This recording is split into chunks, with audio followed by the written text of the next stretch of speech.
Les gens dont vous devez vous méfier, ce sont Patrice Ganang, Dieudonné Essomba, Boris Berthold, les journalistes d'Equinox TV. Abonnez-vous en activant la cloche de notification pour recevoir la primeur de nos futures publications. Kolo Foé est enseignant et vice-président du Conseil pour le développement de la recherche en sciences sociales en Afrique. Celui-ci analyse aussi la question du tribalisme d'État au 237, Cameroun. Le prétendu tribalisme d'État au Cameroun est un leurre. Il sert à couvrir les magouilles, les actes de prévarication, les crimes économiques. Les plus grands aboyeurs sont également les plus grands profiteurs du régime et les plus grands prévaricateurs. Ils appartiennent à toutes les tribus du pays. La Feymania est leur véritable tribu et ils confessent le même Dieu, Mammon.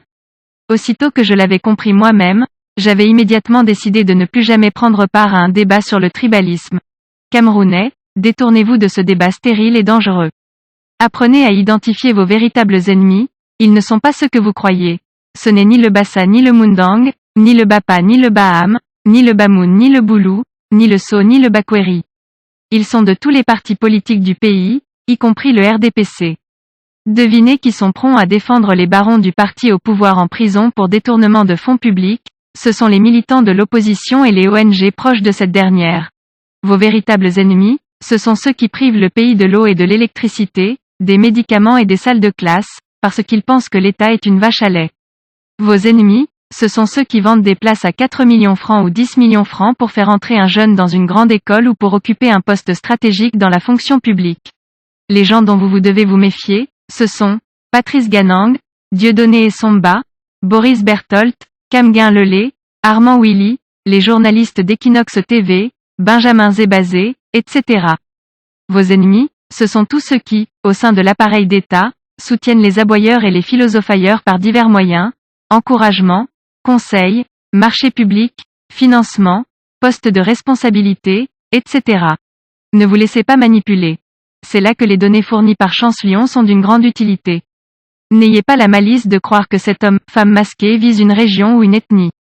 Il fait œuvre de salubrité publique. Soutenons-le. C'est mon expérience personnelle en tant qu'ancien expert international pour le Rwanda post-génocide qui me donne l'autorité morale de le dire. Je ne souhaite pas un Rwanda au Cameroun. Le moment viendra où je dirai ce que j'ai personnellement vu sur le terrain, pas ce que j'ai entendu à la radio ou vu à la télévision. Les idiots qui disent vouloir une guerre civile au Cameroun ne savent pas ce que c'est. Moi je peux en parler. Moi je suis capable de dire que la guerre civile au Rwanda a été d'autant plus meurtrière qu'elle impliquait aussi des ménages, époux contre époux, enfants contre parents dont ils estimaient qu'ils appartenaient à l'autre ethnie. Qui, au Cameroun le sait?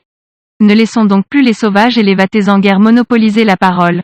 Empêchons-les de distiller le discours de la haine. Levons-nous pour les remettre à leur place chaque fois qu'ils tentent d'accuser de haine et de tribalisme ceux-là même qui se battent depuis des années contre le tribalisme et la division.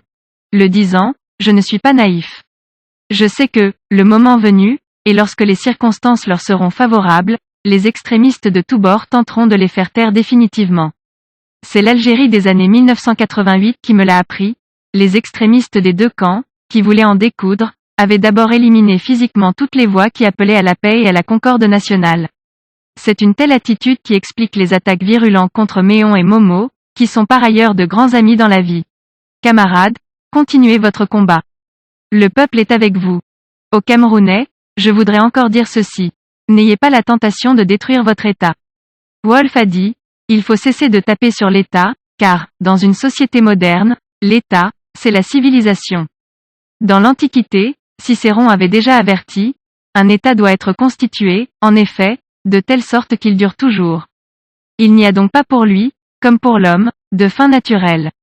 Quand un État au contraire vient à disparaître, qu'il est détruit, anéanti, c'est, à une échelle réduite, comme si le monde entier périssait et s'abîmait. Veuillez prendre 3 secondes pour liker la vidéo et la partager.